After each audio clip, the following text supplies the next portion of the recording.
Good morning, everyone. Good morning. Good morning. 10 o'clock on May 20th. And let's give it a couple minutes and we'll start meditation then. Okay. Thanks for joining this morning. Thank you.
Okay. Good morning, everyone. Good morning. Good morning. Good morning.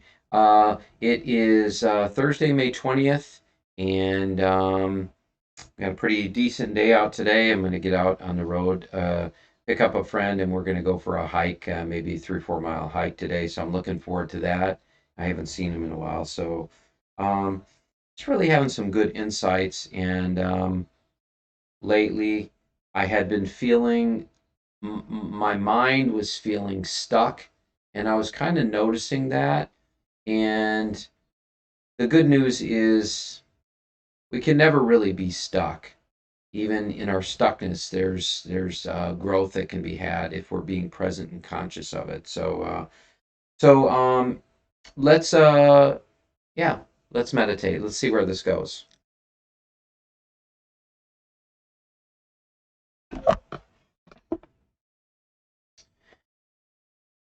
So just allowing your body to be completely relaxed in whatever you're sitting or lying on, and then just taking a nice deep breath in and just really letting go. Just letting go of all the really the nonsense that we carry around, and there's nothing bad or wrong about it, but we don't need to carry it around. So I invite you just to let go of all your past and all the worries of the future and just really be present here for this meditation. Let's just create a sanctuary. I don't even know if I want to say create a sanctuary. There's really nothing to create here. There's nothing to do. There's no effort needed. It's just really just about letting go of all these things that block us from experiencing the peace and the joy that we are right now in this moment. And that's all it is. So I invite you just to let go of all your intentions, all your agendas of how you want this to go, your attachments to how you think this should go. You can pick all these things up after the meditation, but right now I'm just inviting you just to let it all go. And the funny thing is, something I became aware of is that, Ram Dass has described us, our true being as loving conscious awareness. And, I suppose if we're going to give a title or a label to who we are, then perhaps that's the best description there is. But it's still a description. It's still a label, and I invite you to even let go of that. And I focus on a lot of times you are the witness. I don't even want to focus on that you are the witness, at least not today for this meditation. Maybe it will come through other times, but the awareness came to me today that to not even focus on that I am the awareness, because when we let go of all these old stories, all these old beliefs, and we let go of the past and the future, and even let go of what the present moment means, just let go of that's another label.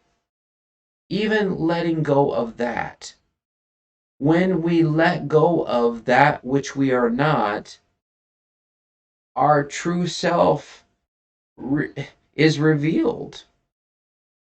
Not out of a description or label, not out of something we should be, not out of something we need to learn, not out of something that we need to heal or grow to get there. When we empty out, the only thing that remains is the awareness of all of it. And so I say that to not even focus that you are the awareness, I'm just inviting you to let go of all the things that you are aware of.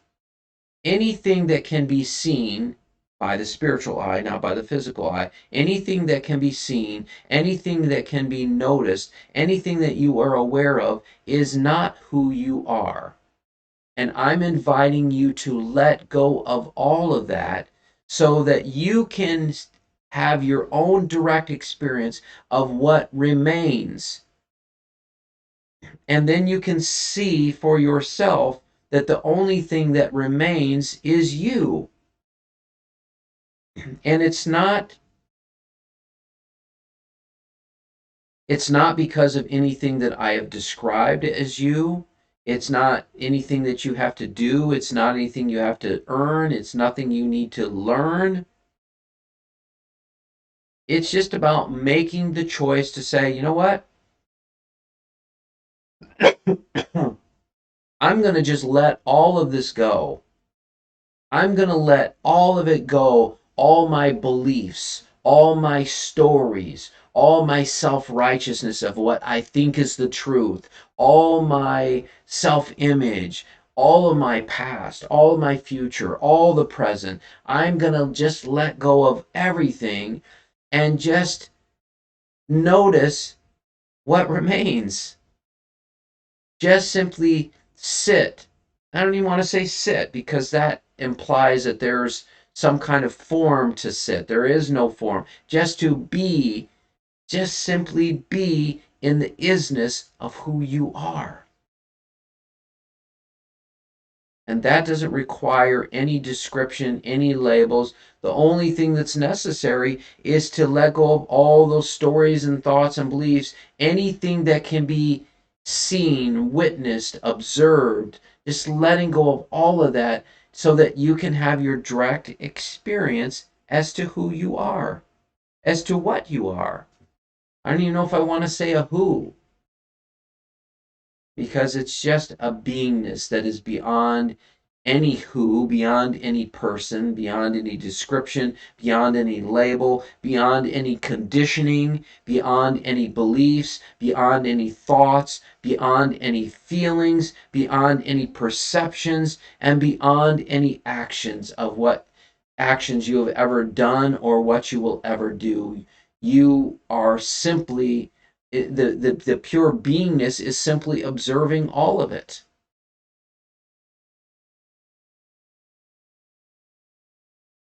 Just let go of that too. Just let go of that the pure beingness is an observer because it's another label. I don't want to add any labels whatsoever. I just want to support you on emptying out everything that you are not, everything that can be seen, emptying out everything that comes and goes. And as Muji likes to use the word, everything that is ephemeral, which is temporary, short lived, because it's all temporary. Everything is temporary except for you, except for God, except for you and God, you as God. It's all temporary, and you can let all of it go by just simply choosing to let it go. And of course, part of the game is the mind says, no, I don't want to let this go. And maybe if I let this go, then I'm going to disappear into the nothingness. And you don't know what I've done in the past, Brett, and you don't know who I am. And so I'm not going to let go of these things. These are all plays of the mind, of the ego, trying to survive because the ego feels its survival means that it needs to be somebody. You need to be somebody. So it's trying to find love, it's trying to find joy, it's trying to find success, and it's trying to do something. Even if it's good, it's trying to do something good to earn your way back into the truth of who you are, earn your way back to heaven, earn your way back to God. And it's trying to find happiness, and it's trying to do all these things that is a bunch of doing and is not required in the least to be the truth of who you are. There is no doingness required whatsoever to be who you are. Please see this. You are not a functioning self, you are a witnessing self, an empty self, a nothing self. That's all. And again, I say a witnessing self, please let that go. I don't want to feed your mind any concepts or beliefs as to who you are. I want to support you in emptying out so much that in the emptiness you see for yourself.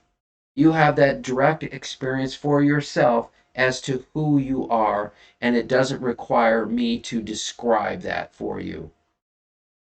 And sometimes descriptions are helpful in some way.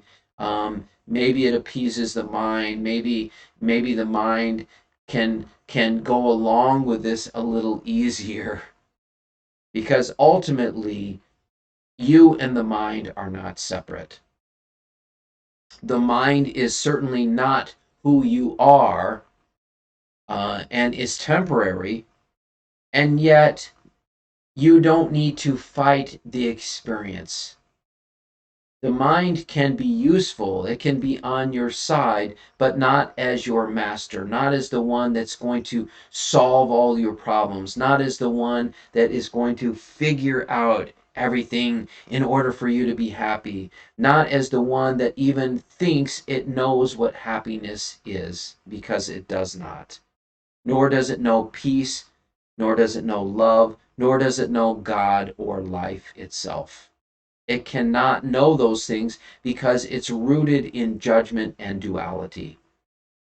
How can one ever be at true peace if they're rooted in the duality of good and bad? It cannot happen. It cannot happen. Please see this, because as you are looking for peace, it doesn't understand peace because it is always in judgment. That's what the mind does. It judges, it discerns, it says, this is good and this is bad. And so, therefore, if you do this thing, or if you believe this thing, or if you are this thing, then you are bad. And likewise, it does the same thing that it judges everyone else. If somebody else does something that the mind judges as bad or wrong or evil, it cannot experience peace or joy or love because it will be in judgment of that person, of that thing in some way. It needs that person or thing, whether that person is you or someone else, it needs that person or thing to be different than what it is. That is the only way the mind can be at peace or joy or love. And so the mind and the person is desperately looking for peace in its limited understanding of what it is. And there may be something that happens in your life. Maybe you meet the right person and you're in love. Oh boy, yay, you're in love. How wonderful. I'm mocking it because I've done the same thing, that and it doesn't mean that there's not this person that is a beautiful, beautiful mirror for us to see, to help remind us of the beautiful truth of who we are, but it also doesn't mean that that right person, I'm going to say right in quotation marks, is not also a reflection of the things that we don't like so much either. We're there to love and support each other, and we're there to push each other's buttons. It's all perfect because it is the perfect mirror for us to awaken to the truth of who we are. So all of a sudden we meet, I'm going to say again, the right person, and the mind is happy. The person is happy. Yay, I've met the right person. I've met my soulmate. Oh boy, everything is good now. And there might be a period of time that everything is good, and this person may even enhance your life in different ways. But ultimately, the relationship is temporary as well. It's ephemeral as well, is it not? That too comes and goes. All of our relationships come and go because our body comes and goes. The only sustaining relationship is the relationship with yourself and with God and as God, is our oneness with God. That is the only lasting relationship. That doesn't mean we can't be present in this relationship. Yes, use it, enjoy it, be with this person, love them, support them, and allow them to love and support you. But it's all for the awakening to the truth of who you are. But the mind will tell you this person needs to do this or do that. You need to do this or do that. And it's all this doingness, it's all this judgment about what is right and what is wrong. And these are all seen and witnessed as well. So yes, you may have this temporary experience of this is a beautiful relationship, and you may experience many moments of gratitude. And that's wonderful, but it's still temporary. Your mind may be temporarily satisfied, but you have to look beyond the relationship, beyond the mind, beyond that temporary joy, that temporary peace, that temporary love. Because these things all come and go. What is it that doesn't come and go?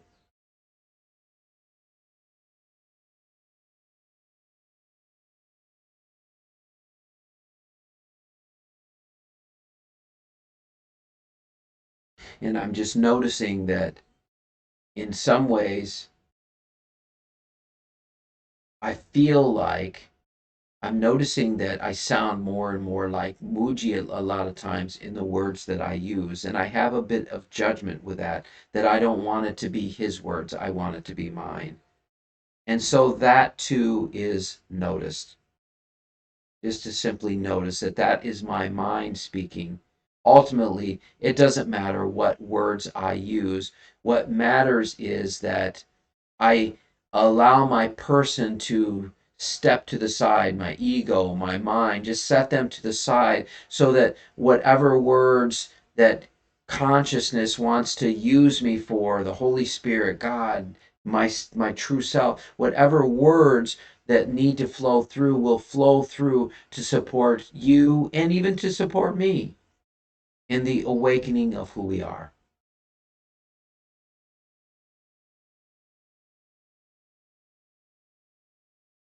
But I really feel this shift within me about even not looking to I am the one that is aware. You are the one that is aware. We are the awareness. It doesn't mean that that's not a true statement, but the trap can be that if our mind, our person, has an idea and a concept as to what that means, it will just be another idea and concept that gets in the way of the pure beingness and the pure isness of who we are that is beyond any label or concept. And it's subtle. It's subtle, but I think we have to start looking more at the subtleties as we continue to raise our vibration, as we begin to become more and more the truth of who we are. You know, quite oftentimes I will do the prayer. I did the prayer this morning. Father, please help me to be free of the trappings of the mind. Please help me to let go of who I am not so that I may be who I am. Who is doing that prayer? Who is doing that prayer? Because the truth of who I am, when I'm connected with that truth of who I am, it's already there. It doesn't need that prayer. But that prayer is coming from my person, and it's good, it's fine. And it can be even useful. The prayer that says, I'm calling for freedom. I'm calling to just be as the truth of who I am. But it's also important to acknowledge that that too we need to be a witness to. That too is not who we are. The one who is seeking freedom can also be witnessed.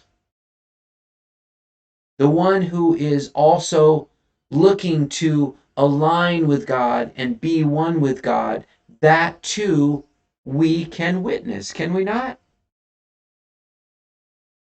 The truth of who you are is simply aware of that. And yes, there might be some awareness in that, as the person might be aware that I want to be one with God. There is that awareness. But ultimately, the truth of who we are, does it need anything?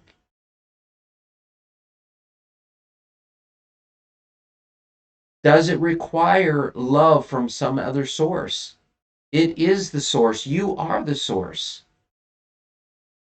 And so it's important that when we're looking and we're seeking peace, we're seeking happiness, we're seeking joy, to notice that the seeker is not you. That is still the person. You are the witness to the seeker. You know, you've heard me say many times, my mantra has been for much of my life, seek ye first the kingdom of God and his righteousness, and all else shall be added unto you. And I have loved that quote, and I still love that quote, that verse from the Bible. I still love it. And it's wonderful as a seeker, it's wonderful. And yet, I also want to bring to your attention, your awareness, that when you are rooted in the truth of who you are aware of the seeker as well. You realize that you are not the seeker, you are a witness to the seeker. And that one who is looking for freedom, Father, help me to find freedom. You are a witness to the one who wants freedom. So when I say to God, please help me to be free, it is my person speaking that. The truth of who I am is simply a witness to that. Well, I'm not happy with life. Can I simply be a witness to that thought, that belief, that feeling? I'm feeling stuck. Can I simply be a witness to that thought, a witness to that belief, a witness to that feeling? I really don't want to say any more than it's just a thought, because that's all it is.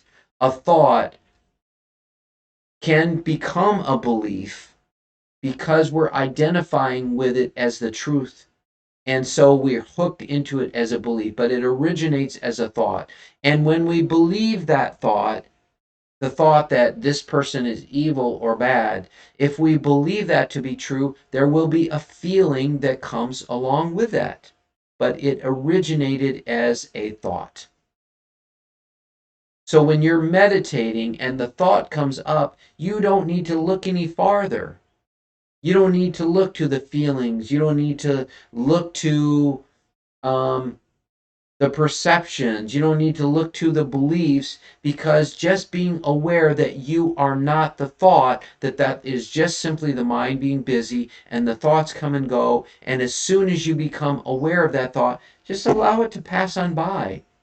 You don't need to do anything more with it. You don't need to do the self-talk to say, well, you shouldn't think that way, or you shouldn't feel that way, or no.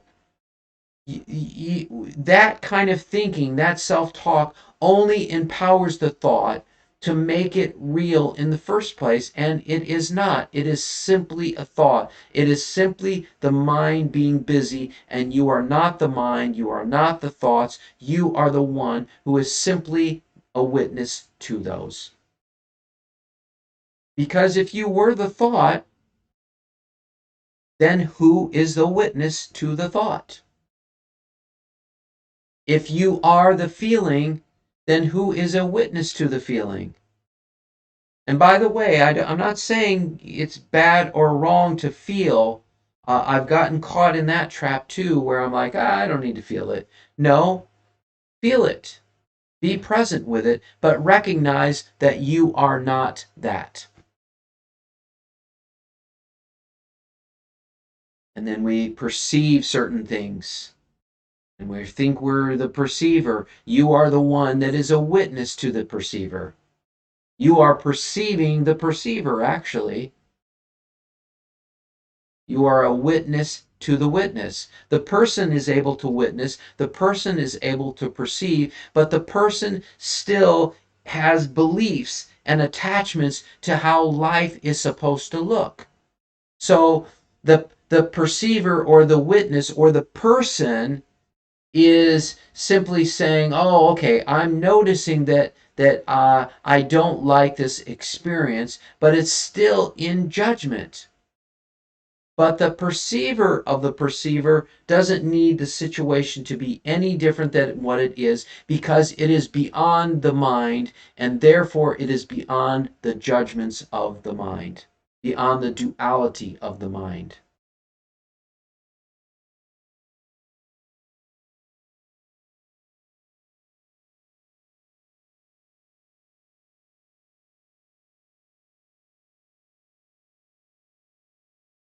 I was sharing with Laura, my wife, yesterday, that as I listened to my teachers, Muji, Eckhart Tolle, mostly those two, but I listened to other teachers as well. And as I listened to them, I notice that I'm listening with ears that I may become a better teacher, that I may become a better speaker.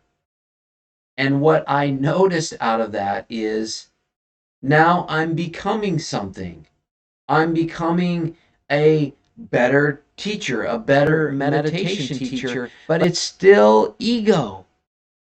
It's still ego of needing to be something or needing to be a certain way. And the mind might say, well, wait a minute. There's nothing wrong with trying to be a better speaker or trying to be a meditation teacher. It's all fine. It's all good. People do this all the time, trying to up their game. That's fine. But there comes a point in time that you have to be aware that that is still part of the ego. To want to be anything, to even want to be a good teacher, a good speaker, is still part of the ego. And I realized that I need to even let go of that, so that I am so empty that I am not focused on being good or bad, but I am simply allowing consciousness to express itself through me in whatever way it needs to. And that is beyond good or bad. And it might be that it says something that my mind doesn't want it to say. My mind might say, whoa, whoa, whoa, whoa, whoa. Don't say that, because they may not approve of me saying that. They may have judgment about me saying that. They may think that that is bad, what I'm saying. But ultimately, the more we trust life, the more we trust God, that God is on our side and God is a natural expression as the truth of who we are.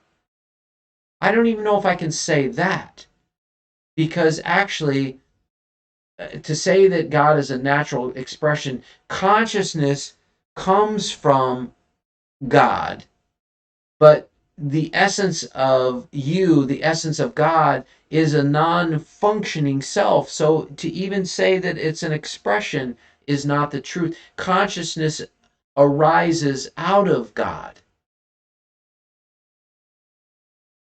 I don't know if that made sense to you or not. I understand it. I don't know if I have the words to share it beyond that. I'm going to let that go and just see if it comes back in some other way. But what I do, my point is that even to try to be a good speaker or to be a better speaker, even to try to be a good meditation teacher or a better meditation teacher, is still ego. It's still wanting to be something. There's still a label. There's still a conditioning. There's still a desire and attachment to be a certain way. But the truth of who you are is beyond any desires, any attachments, and it's just the pure nothingness, pure beingness, pure isness. There is nothing beyond it. It is just pure nothingness, pure stillness, pure silence. These are the best words that I can use to describe, but even those are not enough. And that's when we still come back to emptying out that which we are not, so that you can have your own pure experience of the emptiness and nothingness of who you are, so that I don't have to describe it to you or help you to see that, so that you can see it for yourself. Because ultimately, you don't want to just believe what I have to say, or even, be persuaded, or so that it becomes just another idea or belief. Because look, let's be honest, parents, teachers, and I put myself in this category: parents, teachers, ministers, rabbis, priests, all of them have been telling you of what the truth is.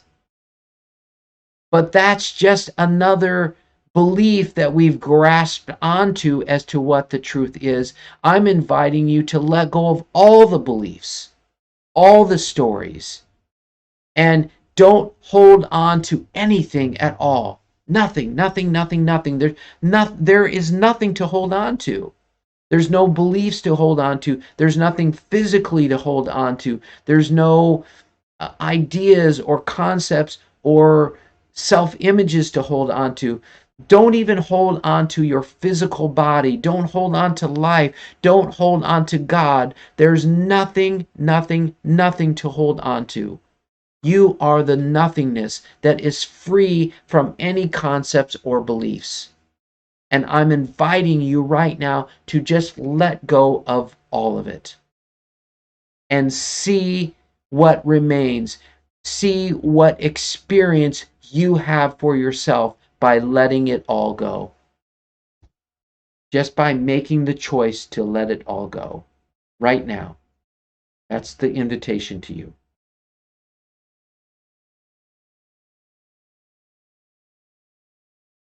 And I'm noticing again for me how my words are sounding like Muji, and I'm noticing for me that my mind says, what if people who listen to Muji are listening to you, and what will they think? And you're just a Muji wannabe. These are all my things my mind are saying. And you know what? Fantastic. Great. Let the mind say whatever it wants to say. I have never felt more clear on who I am. This pure emptiness, this pure beingness. And no wonder my words sound more like it, because I feel it. I feel this this emptiness that is beyond description. And maybe my words sound like Muji because I'm being more like Muji. And ultimately, we are one. You are one with me. I am one with you. I am one with Muji. You are one with Muji. I am one with Jesus. You are one with Jesus. Jesus is one with us. We are one with God. It's all the same. It's all the same.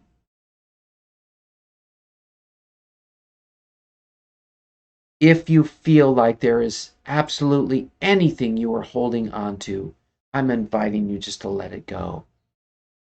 Just even to get a glimpse of the pure emptiness and truth of who you are. Just during this meditation, or even just for a moment, just let it all go. You can pick it up at any time, anytime.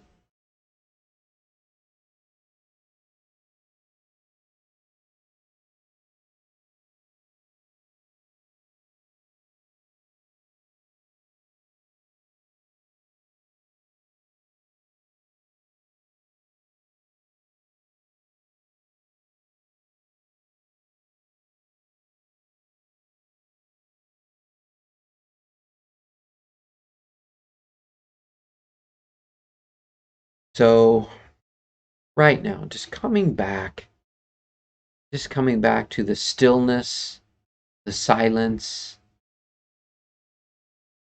just coming back to the present moment. What is the present moment? The present moment is when we say to God, Father, whatever word you want to use, I don't care about the labels. Father, I don't want to fight you with one single thing. I'm giving my life entirely over to you. Whatever experience you want to bring with me, bring that experience, because I'm putting my trust and my faith that you are on my side.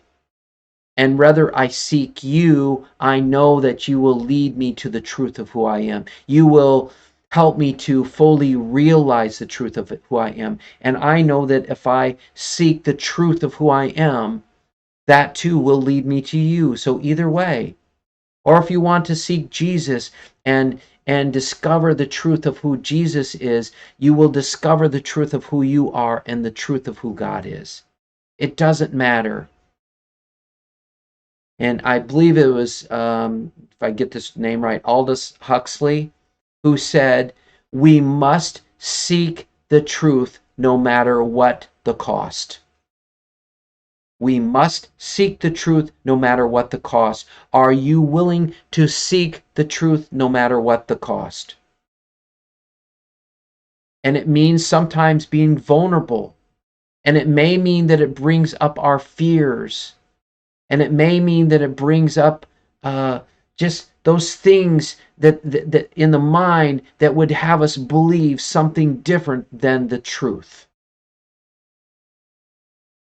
And I had to do this, being raised up Baptist, I had to do this to say, is hell real? It took me years to get to the bottom of that, and it meant being vulnerable and afraid, because I said to God, I'm scared. I'm scared that the path that I am beginning to walk is wrong, and that I will end up in this fiery hell for eternity. That's powerful. Some of the things that we have been taught, it's powerful, and it's incredibly horrific. And because we have these fears ingrained in us, it blocks us from simply being the truth of who we are. And the truth is, we are already living in hell. We've been living in hell by believing all these false stories as to who we are. And that has created our stress, it's created our suffering and our struggle in this world. But be in this world and not of it. And that means simply witnessing all of those things.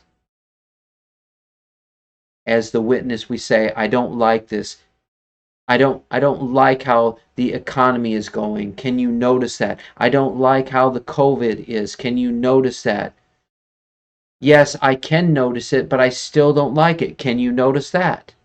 I feel frustrated from it. Can you be present with that feeling and notice that? And I'm inclined to say that you are a witness of all of it, but I don't want to say that today. I'm just bringing your attention to something that you are more than your thoughts, more than your feelings, more than your perceptions, more than your actions. It doesn't matter what has happened. It doesn't matter what happens. You are simply the witness of all of it. Don't believe me. Let go of that. Let go of all of it. All of it empty. Just let go of it. And just see what remains. Just see for yourself if what I'm saying is not true.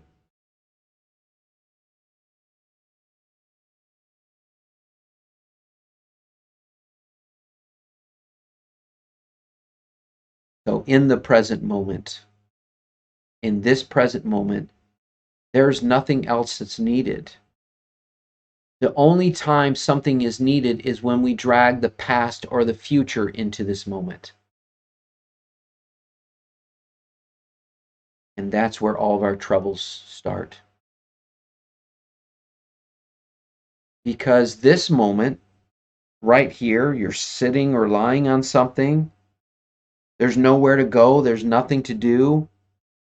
This moment, this present moment, doesn't require anything to be different than what it is. It's just here. And it's only our mind that starts dragging in other things, the past or future, that says, well, wait a minute. No, this moment is not enough. Well, who says it's not enough? That's dragging past beliefs. That's dragging beliefs of the mind in that says something's saying that I need this moment to be different than what it is. Well, I'm not experiencing peace. Of course, this moment has to be different. Who is not experiencing peace? That's dragging something else into this moment. And I invite you to let go of that.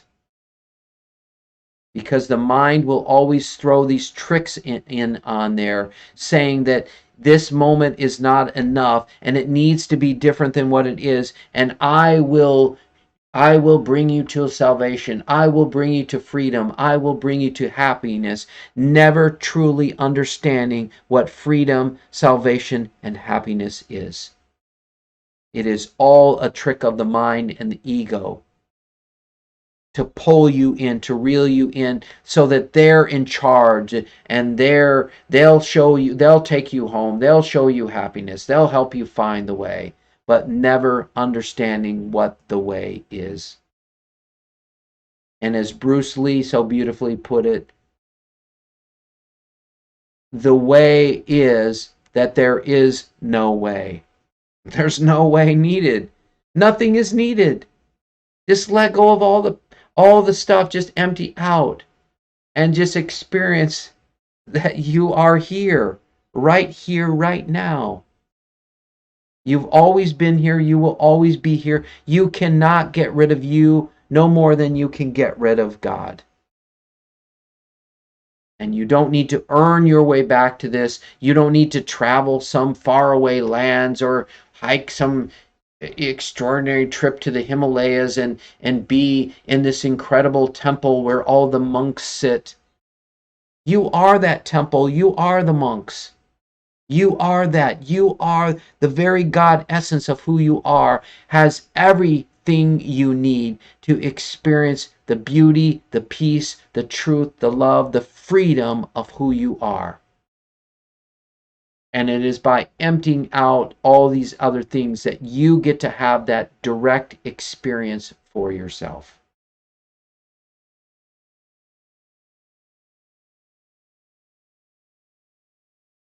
So just being aware, aware of the stillness, aware of the silence. Maybe you're excited about what's coming through. I feel my own excitement. I invite you to be aware, be a witness to the silence as well, or the excitement as well.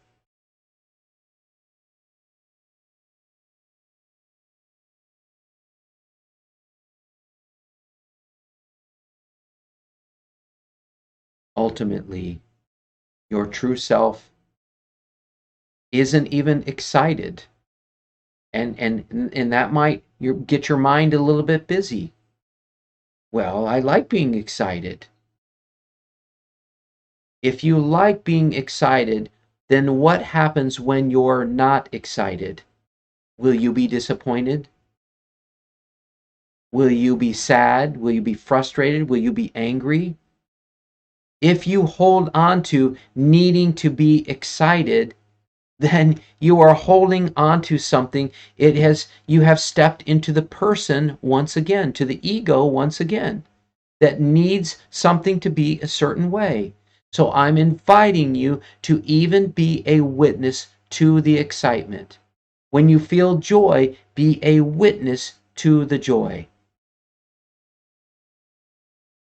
Be a witness to the peace. Be a witness to the love.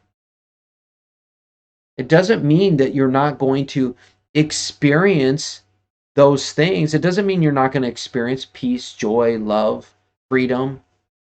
It simply means that you are staying in the pure beingness as the witness that you are. That's all.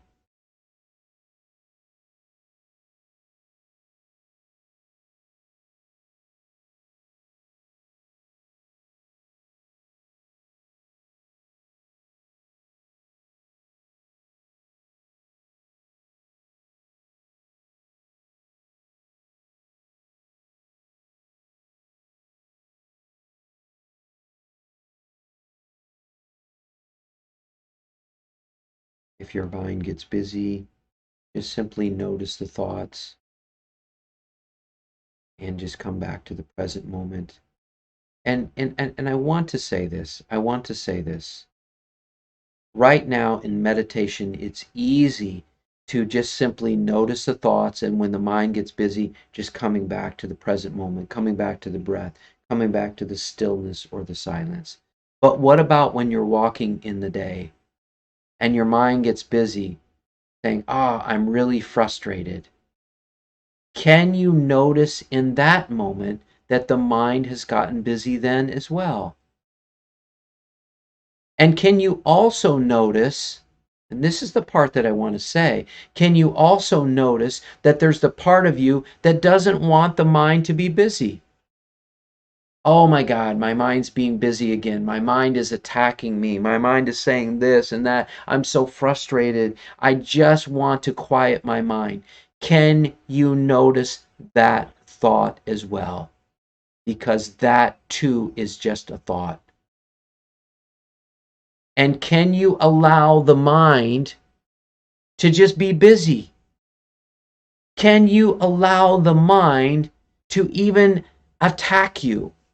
Because nothing real can be threatened, nothing unreal exists, and therein lies the peace of God. Course in Miracles. We keep coming back to that. You can't be attacked. The truth of who you are can never be attacked or diminished. Never.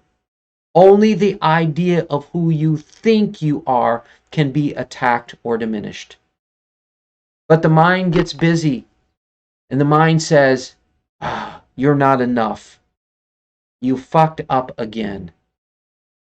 Can you notice those thoughts? Not try to fight them, not try to get rid of them, not try to make them bad or wrong. Let the mind say whatever the mind wants to say and just simply come back to the present moment. If you fight the mind in any way, if you're not liking that the mind is attacking you or attacking the idea of who you are, if you're not liking just the chastising that the mind is saying, if you're not liking how the mind is angry and frustrated and trying to diminish you in all these different ways, if you're not liking that, then it's because you are connected with the person and the idea of who you think you are and not your true self. Use the mind as a beautiful tool when it's attacking you. Use it as a tool to say, "Oh, okay. I see that I was believing that the mind could attack me. I was believing what the mind was saying, that I'm not enough. I see that my person was believing that. I see that I was identifying with that I'm not enough, that I should have handled this way, I should have done this and that." Use it all as a tool. It's great. It's perfect. All that busyness, all that craziness, use it as a springboard for awakening, to keep bringing you back to the moment. Because when the mind is busy, it calls us to be very mindful and aware in that moment. And it can be very wonderful. Sometimes when my mind is very busy, I get in this place, I'm like, man, I'm freaking loving this. I'm loving this. And I step into this place of gratitude because it continues to bring me back to the moment and truth of who I am. Beautiful, beautiful, beautiful. And we can even feel our gratitude for it. And ultimately, the more we feel the gratitude to know that the mind is actually helping us awaken to the truth of who we are, we experience more gratitude, and then the thoughts begin to subside, and then we get into more stillness and more silence, and then we begin to see the very truth of who we are begins to reveal itself.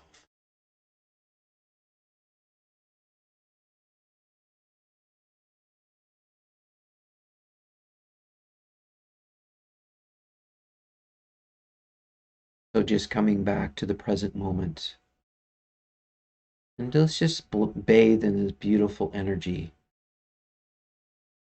of love, this energy of God, this energy that we can rest in peace, that we can let go of all of our attachments for life to be any different than what it is.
We're going to begin to bring this meditation to completion. So, if any of you would like to continue meditating, please mute or turn your device off. And thank you so much for joining me.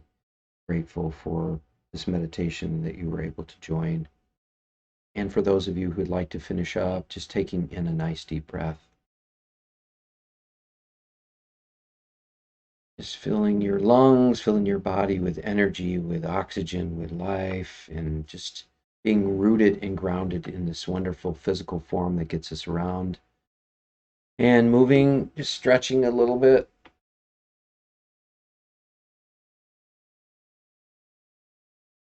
And taking your time, and whenever you're ready, opening your eyes. And let me go over to Facebook here, first of all. Anybody wants to say hi. And stretching a little bit. And Marianne. Hi, Marianne. I don't know if you're able to join for the whole thing, but thanks for joining this morning. It's nice to have you here. I'm also going to go over to YouTube.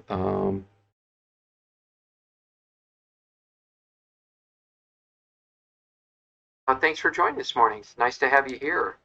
So you get a little of that echo there as I go to. I saw Sandy was on here earlier. I'm guessing it was Sandy, so I'll just leave that as it is right now. And let's see. Jacqueline. Hi, Jacqueline. So nice to have you join for the meditation this morning. I don't know if you joined for the whole thing or not, but nice to have you here. And I'm speaking at Interfaith, by the way, on I think the second Sunday. I'm pretty sure second Sunday of June. So I don't know if you'll be on Zoom or not, but maybe I'll get a chance to see you then. But nice to have you join for the meditation. So if anyone else wants to say hi, they can. I'm going to go ahead and close these things out, and you can always ask questions or make comments or whatever after the meditation, okay?